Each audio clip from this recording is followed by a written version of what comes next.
Colonel Ashutosh Sharma ji के बलिदान को पूरा देश याद करेगा। पूरे मुल्क को गर्व है उनके त्याग पर, बलिदान पर, जो बहुत ही आघात लगा है।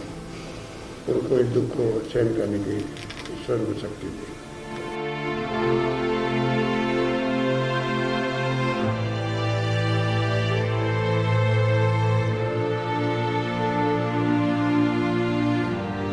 Today the whole country and possibly the world knows Ashutosh Sharma, his gallantry and his bravery. I just want you all to know that Ashutosh Sharma represents every gallant soldier who is fighting the terrorists, he's fighting for the state, he's fighting for the country, he's fighting for the honor of his army. Ashutosh represents every such soldier who is in operations. Colonel Ashutosh Sharma का पार्थिव शरीर जो army area है वहां से श्रद्धांजलि देने के बाद शमशान घाट के लिए आ रहा है। देखा जा सकता है कि लॉकडाउन के बावजूद किस तरह से बड़ी संख्या में लोग अपने घरों से निकले हैं। पुलिस लगातार लोगों को आगाह कर रही है कि अपने घरों से नहीं निकले, उसके बावजूद लोग गाड़ियों में बैठकर निकले हैं। हर कोई एक बार कर्नल आशुतोष शर्मा के अंतिम दर्शन करना चाहता है। ऐसा वीर पुत्र, ऐसा राष्ट्रभक्त जो है, लोग देख सकते हैं किस तरह से यहाँ पर जुटे हुए हैं। लोग अपने अपने घरों से निकले हैं पुलिस के भगाने के बावजूद। इस तरह से पुष्प वर्षा हो रही है, वहाँ पर उनकी जो गाड़ियाँ आ रही हैं, गाड़ी के पीछे पीछे हो रही है। इस तरह से देखा जा सकता है कि किस तरह का एक माहौल है। जो राष्ट्र प्रेम का जज्बा है ये यहाँ पर लॉकडाउन पर भारी पड़ रहा है। पुष्प की अभिलाषा, इस कविता को यहाँ पर कहा जा सकता है कि इसी घड़ी को देखते हुए कवि ने लिखा था, मुझे तोड़ लेना बनवाली, उस पद पर देना तू फेंक, जिस पद पर शीश चढ़ाने वीर जाए अनेक। ये माहौल है यहाँ पर।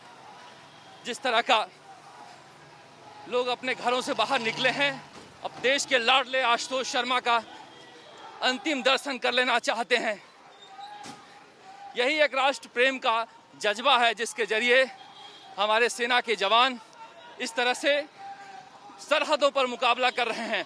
और कर्नल आशुतोष की तो बात ही और थी।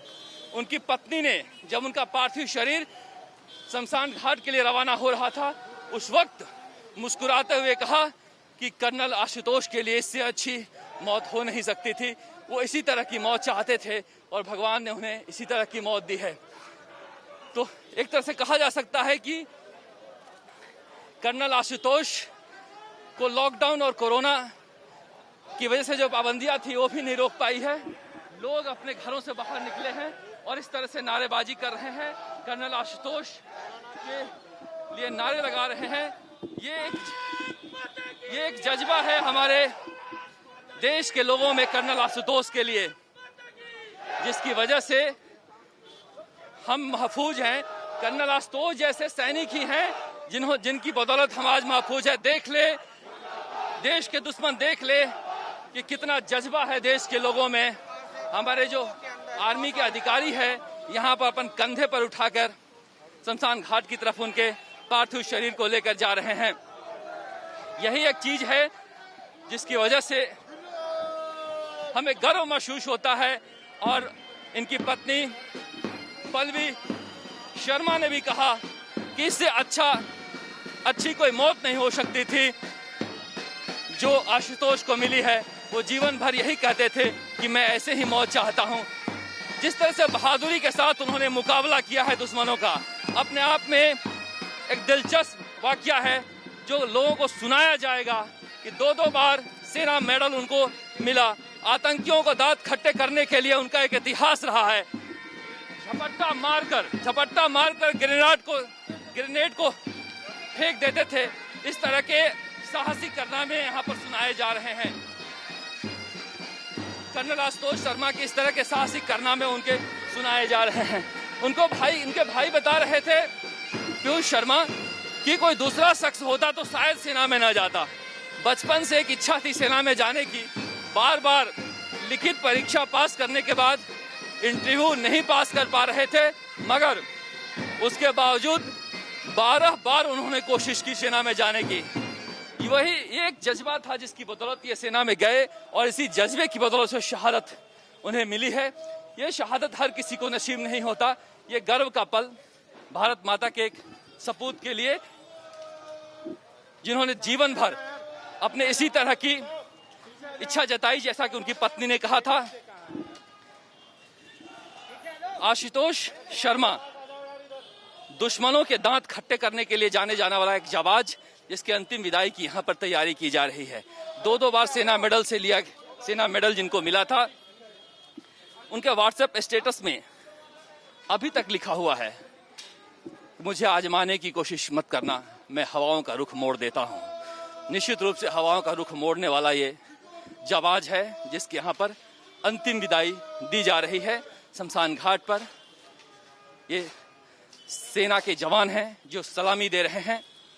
इनके पार्थिव शरीर के मुखाग्नि देने से पहले यहाँ पर सलामी देने के काम किया जा रहा है सेना के जवानों की तरफ से। ये यादगार लम्हा है एक राष्ट्रभक्त के लिए, एक राष्ट्र प्रेमी के लिए, एक देश के महान सपूत के लिए, जिन्होंने देश के लिए मुकाबला करते हुए अपनी जान गंवाई है। निश्चित रूप से ये गमगीन माहौल नहीं है। जिस तरह से उनकी पत्नी ने मुस्कुराते हुए पूरे समारोह में बैठी रही, जो कोई ढांढस बंधाने गया उस हर किसी के साथ वो मुस्कुराकर मिली, हंसते हुए मिली। उनकी एक छोटी सी बेटी वो हंसते हुए मिली। बूढ़ी माँ जिसकी आंखें पथराई नहीं थी, गर्व के साथ दुश्मनों को चैलेंज कर रही थी। एक परिवार जो अपने आप में दिखाता है कि भारत का बच्चा बच्चा किस तरह से देश की रक्षा करने के लिए प्रण लिए हुए है। ये जो दृश्य था वो दृश्य एक अमिट छाप छोड़ गया है पूरे हिंदुस्तान के लोगों के दिल में। और यही ये जज्बा था कि लोग लॉकडाउन तोड़कर अपने घरों से निकले, फूल की बरसात करते हुए। पुलिस लगातार भगा रही थी, सेना के जवान भगा रहे थे, उसके बावजूद बड़ी संख्या में लोग यहाँ पर शमशान घाट के आसपास नारे लगाते हुए निकल गए, जब तक सूरज चांद रहेगा आशुतोष तुम्हारा नाम रहेगा। ये एक जज्बा था देश के लोगों के लिए आशुतोष के दिल में, जो यहाँ पर देखने को मिला। आशुतोष की अंतिम विदाई यहाँ पर दी जा रही है सेना की तरफ से। राजस्थान के मुख्यमंत्री कर्नल राज्यवर्धन सिंह राठौर समेत राजस्थान के तमाम मंत्रीगण आए, उन्होंने श्रद्धा सुमन अर्पित किया। इनकी पत्नी बताती थी कि वो हमेशा कहते थे कि हमारे 2 परिवार हैं, एक परिवार सेना है और एक तुम लोग हो। आज उनका दूसरा परिवार यहाँ पर उनके अंतिम संस्कार के लिए इकट्ठा हुआ है। दोनों परिवार एक साथ उनकी आखिरी विदाई दे रहे हैं। 20 अप्रैल को उनकी 16वीं सालगिरह थी। तब वीडियो कॉल से उन्होंने परिवार से बात किया था और कहा था कि एक बड़े ऑपरेशन में लगे हुए हैं, इस ऑपरेशन के खत्म होने के बाद वो घर लौटेंगे। और वीडियो कॉल पर ही उन्होंने कहा था कि तुम लोग अपना ख्याल रखना, मेरा एक और परिवार है, उस परिवार के साथ मैं इन दिनों एक देश के लिए बड़े काम में लगा हुआ हूँ। जल्दी ही इस ऑपरेशन के बाद मैं लौट कर आऊँगा। लौट कर आए, लेकिन इस तरह से लौट कर आए कि हर किसी को गर्व है कि आशुतोष घर आए हैं। हर किसी का सीना यहाँ पर चौड़ा हुआ था। देखा जा सकता है कि उनके भाई हैं, उनके घर वाले हैं, किसी की आंखें नम नहीं हैं, क्योंकि आशुतोष की यही इच्छा थी कि मेरी आखिरी विदाई में किसी की आंखें नम नहीं होनी चाहिए। देशवासी भी गर्व महसूस कर रहे होंगे ऐसे योद्धा पर, जिसने अपने पराक्रम का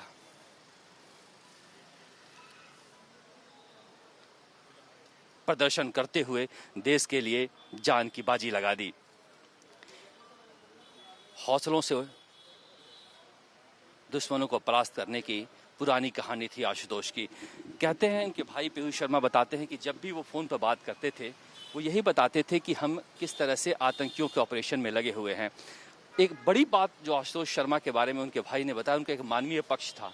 वो कहा करते थे कि हम कश्मीर के जो हमारे भटके हुए नौजवान हैं उन पर हम कभी वार नहीं करते, कोशिश करते हैं कि उनको हम मुख्य धारा में लाएं, उनसे हम सहानुभूति रखते हैं। हम देश के उस पार से आए दुश्मनों को खत्म करने में जुटे हुए हैं। तो एक देशभक्ति का एक जज्बा, देश के प्रेम का, जो कश्मीर के लोग हैं उनके लिए उनके दिल में एक प्रेम भी था, जो अपने परिवार के से हमेशा कहा करते थे कि कश्मीर के लोग जो हैं उनसे हमारी कभी दुश्मनी नहीं रही, वो हमारे अपने हैं, हम उन्हें मार नहीं सकते हैं। और यही इसी वजह से उनकी जान भी गई। जो होस्टेज थे, वो परिवार फंसा था, उस परिवार को बचाने के लिए वो घर में गए थे और वहाँ से वो नहीं लौटे, लेकिन परिवार को बचा लिया। तो दिल में एक जज्बा जो था तो कश्मीर के लिए, आज हर कश्मीरी को गर्व होना चाहिए कि एक ऐसा सैन्य अधिकारी था, एक ऐसा कर्नल था जो उनसे मोहब्बत करता था कि उनकी जान बचाने के लिए अपनी जान उसने दे दी। तो एक मानवीय पहलू था एक सैनिक होने का नाते आशुतोष शर्मा की, जो हमेशा अपने भाई से शेयर किया करते थे। कहते थे कि मेरे परिवार है, इस परिवार की सेवा में लगा हुआ हूँ मैं। एक बहुत कम ऐसा होता है कि आप एक यूनिट को लीड कर रहे हैं और उस यूनिट में आप सेकंड इन कमांड भी रहे हों। तो ये जो 21 राष्ट्रीय राइफल्स था उसमें सेकंड इन कमांड भी रहे काफ़ी सालों तक, और उसके बाद कर्नल बनकर इसको लीड भी किया। तो एक तरह से इस राष्ट्रीय राइफल से उनका एक लगाव हो गया था। जब उसके स्थापना दिवस था तो उसने घर पे फ़ोन करके कहा था कि आज मेरा जन्मदिन है, मतलब 21 राष्ट्रीय राइफल के स्थापना दिवस है। तो आप समझ सकते हैं कि नौकरी नहीं कर सकते हैं इसको, एक देश प्रेम से, देश के प्रति समर्पण जो था उससे कितना मोहब्बत करते थे वो। इस मोहब्बत का इजहार ही था कि उन्होंने कहा था कि आज मेरा जन्मदिन है, जिस दिन 21 राष्ट्रीय राइफल्स का स्थापना दिवस था। तो इस तरह के जो जवाज हैं वो अब विरले पैदा होते हैं। इन्हीं जवाजों के लिए शायद कहा गया होगा कि हजारों साल नरगिस अपनी बेनूरी पर रोती है, तब जाकर होता है चमन में दीदावर पैदा। तो ये चमन में दीदावर पैदा हुआ था आशुतोष शर्मा, जो आज अंतिम विदाई दी जा रही है। लेकिन ये अंतिम विदाई नहीं है, देश के लोगों के सीने में हमेशा के लिए अमर हो जाएंगे। ये देश के लोगों की यादों में हमेशा के लिए आज आशुतोष शर्मा अमर हो रहे हैं। हर किसी को गर्व महसूस हो रहा है। निश्चित रूप से गर्व का पल है कि हम अपने लाडले को अंतिम विदाई दे रहे हैं। इस तरह की विदाई हिंदुस्तान के हर किसी लाडले को नसीब नहीं होती। कि आज जिस तरह से देखा गया कि लोग अपनी जान की परवाह किए बिना, कोरोना की परवाह किए बिना घरों से बाहर निकले। बड़ी संख्या में चारों तरफ पुलिस लगी थी लोगों को रोकने के लिए कि यहाँ पर ना आए, फिर भी लोग यहाँ पर जुटे। पुलिस को मशक्कत करनी पड़ी लोगों को यहाँ से हटाने के लिए। यही एक कामयाबी थी जो आशुतोष जैसे महान सैनिकों को नसीब होती है। राष्ट्रभक्ति का ये जज्बा हर किसी के पास नहीं होता।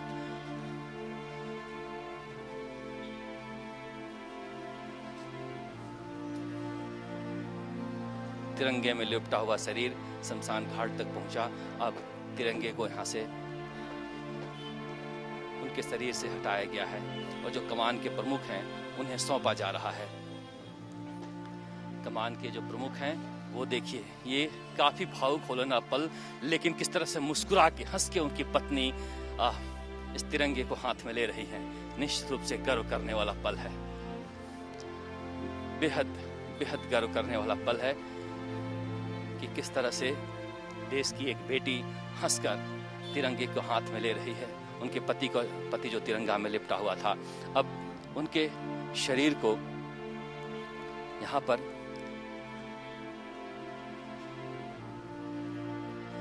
चिता पर रखने की तैयारी की जा रही है। वो हमसे विदा ले रहे हैं, लेकिन हमारी यादों में हमेशा के लिए बने रहेंगे। हकीकत तो यह है कि आशुतोष शर्मा हमसे कभी विदा हो नहीं सकते, हमारी यादों में हमेशा जिंदा रहेंगे, हिंदुस्तानियों के दिल में हमेशा जिंदा रहेंगे। आर्मी के अधिकारी हैं जो यहाँ पर अजमेर रोड की पुरानी चुंगी रोड पर शमशान घाट पर इस तरह से उनकी अंतिम यात्रा में शामिल होकर आए हैं।